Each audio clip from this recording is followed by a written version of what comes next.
E o Palmeiras insiste na contratação de Michael. O vídeo de hoje do canal do Nicola traz bastidores da negociação e fala também sobre o Corinthians, quem serão os candidatos à presidência no Timão, tem eleição no fim do ano. Bora te atualizar também sobre o São Paulo, que decidiu colocar preço em galopo. Existem sondagens e especulações de que o argentino já pode deixar o tricolor.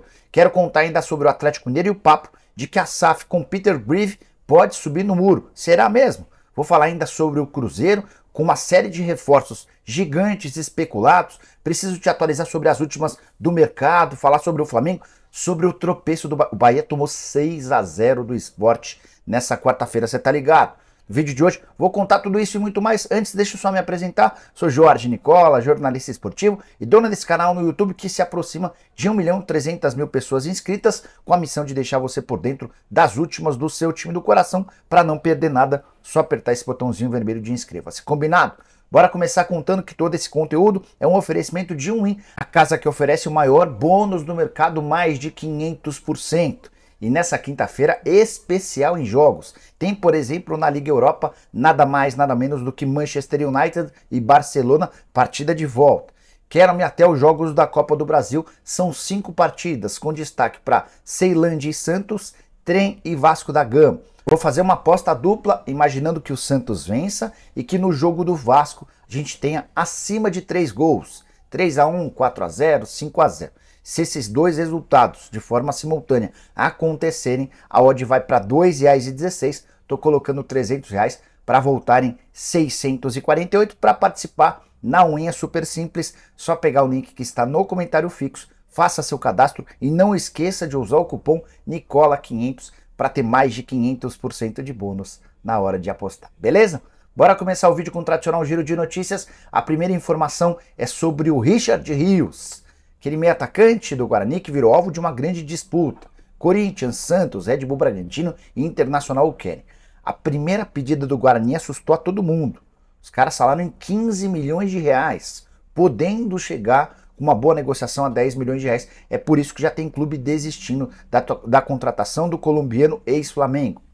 Bora contar sobre o Botinha, o Botafogo de Ribeirão Preto, que havia anunciado na terça-feira a demissão de Paulo Baier, e nessa quarta-feira houve a confirmação da chegada de Adilson Batista. Ele comanda o Botafogo na reta final do Campeonato Paulista e já fica para a Série B do Brasileiro. Quero falar ainda sobre Johnny, o volante do Internacional, que tem sido alvo de especulações agora de times ingleses, mais especificamente do Brighton da Inglaterra. É importante contar que ele já tem passaporte italiano e isso lhe permitiria uma condição especial no futebol europeu. O Inter quer 44 milhões de reais para negociar. Fechando o giro de notícias, me perguntaram no programa do Nicola dessa quarta-feira sobre o Luiz Felipe. Será que ele pode deixar o Santos para jogar no Cuiabá? A informação que eu recebi de uma pessoa bastante influente nessa negociação é de que o Luiz só vai parar no Cuiabá se conseguir a rescisão do contrato no Santos. Cuiabá não está disposto a pagar nada ao Santos pela contratação do atleta e já existem tratativas entre o Santos e o Luiz Felipe por uma rescisão de forma amigável.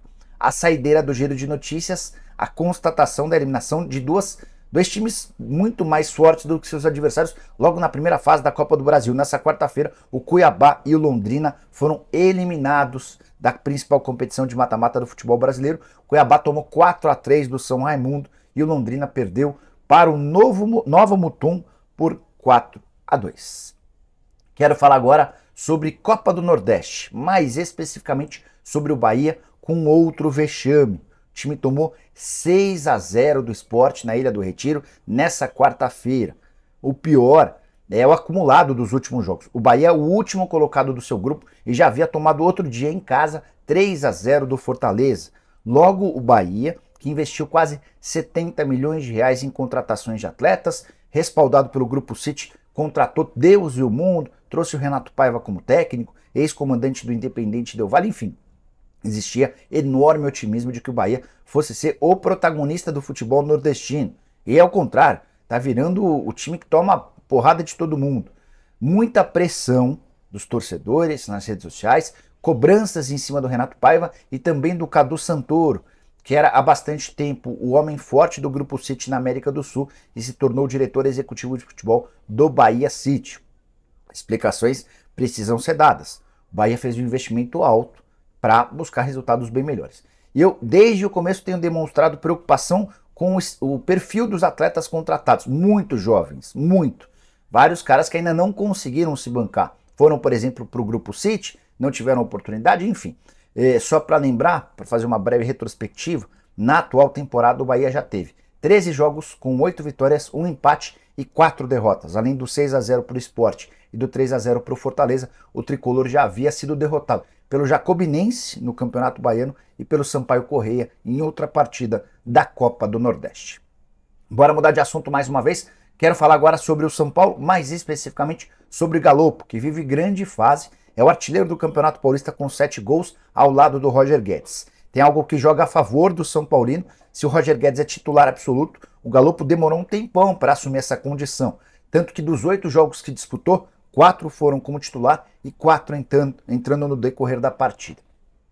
E o fato de estar chamando a atenção e jogando bem já fez com que o Galopo fosse alvo de especulações. 2 times da Major League Soccer sondaram o staff do atleta. O São Paulo garante não ter recebido absolutamente nada. Esse contato até agora foi apenas com representantes do meia argentino que pertencia ao Banfield e foi comprado por 4 milhões e meio de dólares. São Paulo assegura que não tem a intenção de vendê-lo, mas entende que hoje ele já vale pelo menos 10 milhões de dólares, ou seja, o investimento feito na temporada passada já mais do que dobrou, se saltou de 4 milhões e meio de dólares para algo na casa dos 10 milhões de dólares. Atleta de 23 anos de idade, cujo contrato só se encerra em 2027. Além dos 7 gols, são mais 2 assistências, ou seja, 9 participações em gol em apenas 8 partidas no Campeonato Brasileiro. De fato, vive fase bastante legal. Quero falar agora sobre o Cruzeiro e as especulações envolvendo nomes importantes. Bruno Henrique, volante do Al-Ittihad, Marcelo, ex-lateral esquerdo da seleção brasileira, Marinho, atacante do Flamengo.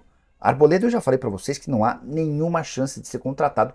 O Arboleda renovou recentemente o contrato com o São Paulo, ganha 500 mil reais por mês. Não há nenhuma intenção do São Paulo em liberar o Arboleda para o Cruzeiro. Mas quero me ater a esses outros 3 nomes que surgiram recentemente. Bom, sobre o Bruno Henrique. Vive os últimos meses do contrato com o Al-Ittihad. O vínculo se encerra em 30 de junho. Ele já pode assinar o contrato e se mudar para o futebol brasileiro a partir de 1º de julho. Só que a questão financeira pega demais. Bruno Henrique ganha acima de 1 milhão de reais por mês na Arábia Saudita e é provável que, ao decidir voltar ao Brasil, ele tenha ofertas para ganhar 600, 700, 800 mil reais por mês. Ninguém no elenco do Cruzeiro hoje ganha tanto. Um teto estabelecido pelo Ronaldo e pelo Paulo André para a Raposa gira na casa dos 400 mil mensais. Então, como ganhar uma concorrência por um atleta que vai ficar livre no mercado, pagando bem menos do que os rivais? Esse é o primeiro ponto. Sobre Marinho, nome praticamente descartado. A menos que o Flamengo ajude com parte dos salários, não há negociação. Marinho ganha no rubro-negro 800 mil reais por mês, tem contrato até 31 de dezembro.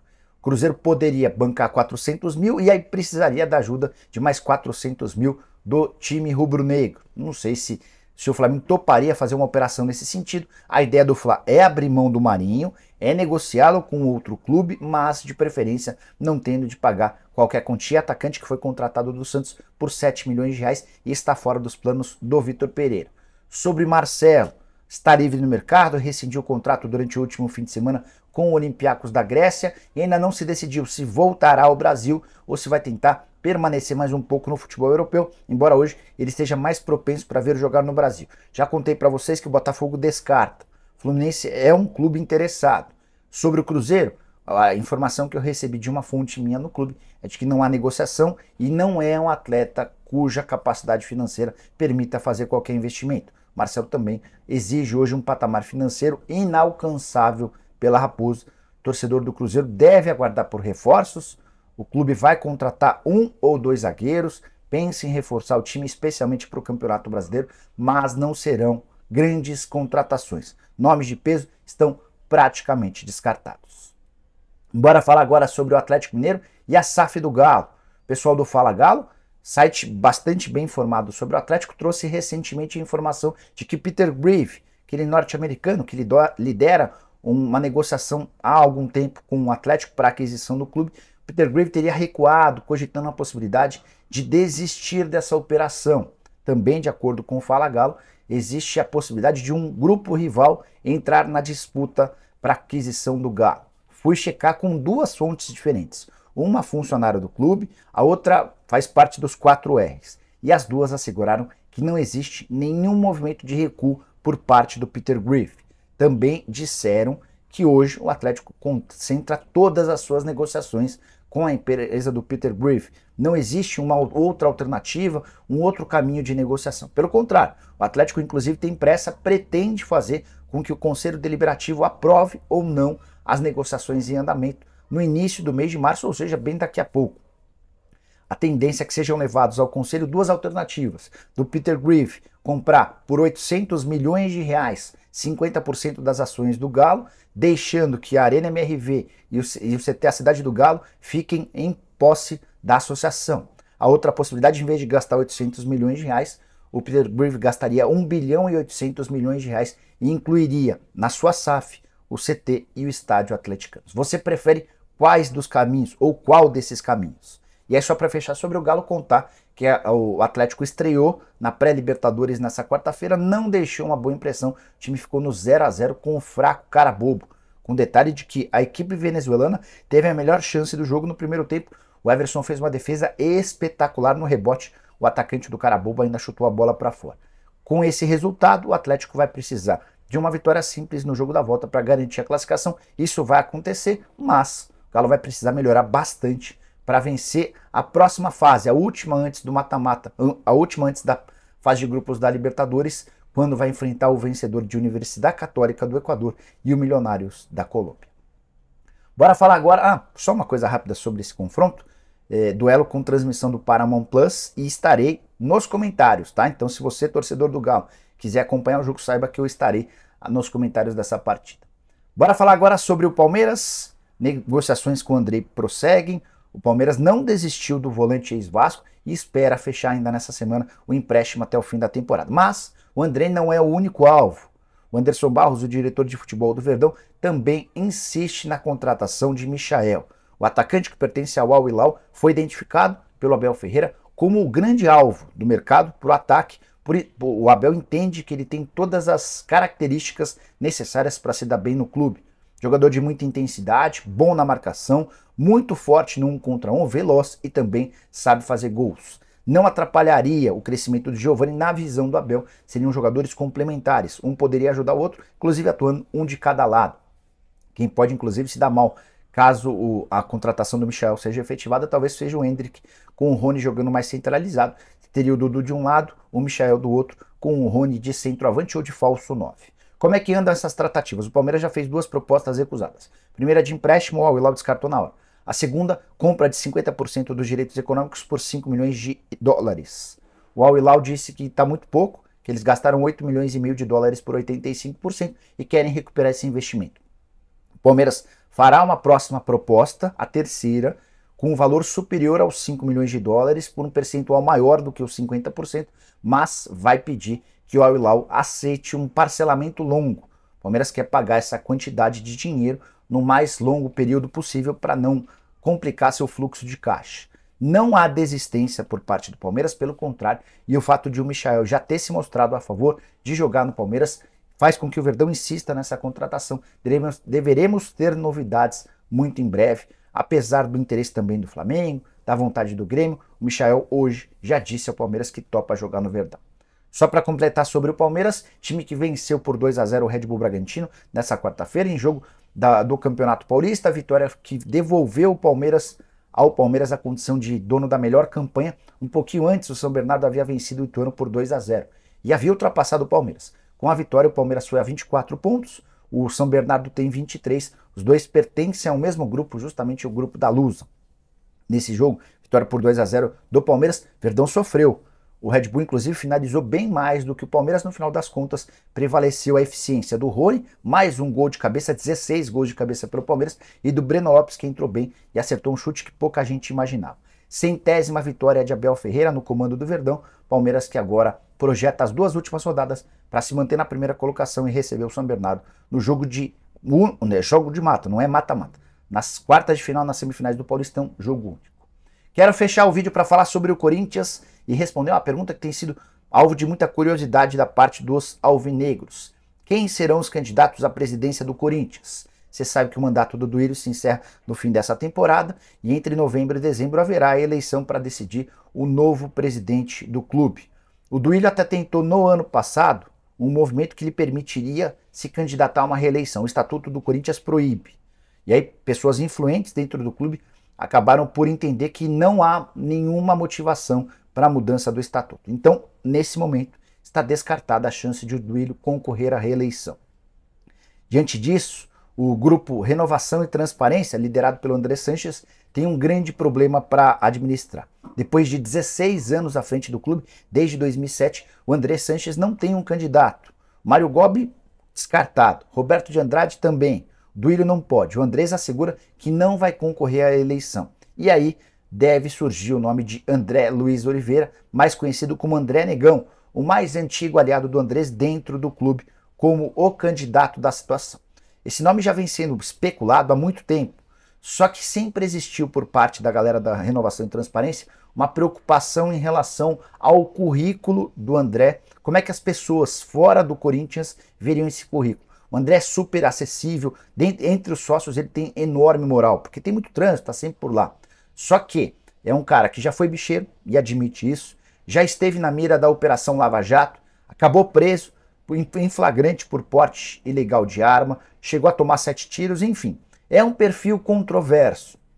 Existe a preocupação de que a opinião pública, de que a imprensa batam demais no currículo e no perfil do André, e isso acabe por tirar do sócio a confiança na votação dele. O concorrente, o rival do André nessa eleição, não há a menor dúvida de que o candidato da oposição será o Augusto Melo, que teve votação expressiva no último pleito. Ele quase venceu o Duílio Monteiro Alves. O Duílio, na oportunidade, teve 1.079 votos, o Augusto teve 934. E o Augusto era tido como patinho feio, porque era uma eleição, na teoria, para Duílio e Mário Gobi disputarem a vitória. O Gobi acabou ficando em terceiro com 782 votos. O Gobi não concorrerá, inclusive há quem garanta que o Gobi vai se aliar ao pessoal da situação para tentar encaminhar o indicado do André Sanches. O bom é que essa novela não tem muito tempo para demorar, os nomes daqui a pouco vão precisar ser lançados para que os caras já possam começar a buscar votos.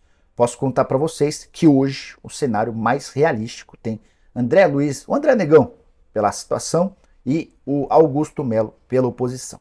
Só uma última, vale a lembrança de que os resultados em campo interferem muito na política do clube. E se o Duílio terminar a temporada de 2023 sem títulos, ele vai ser o primeiro presidente da história do Corinthians desde a década de 80 a passar pelo mandato sem nenhuma conquista.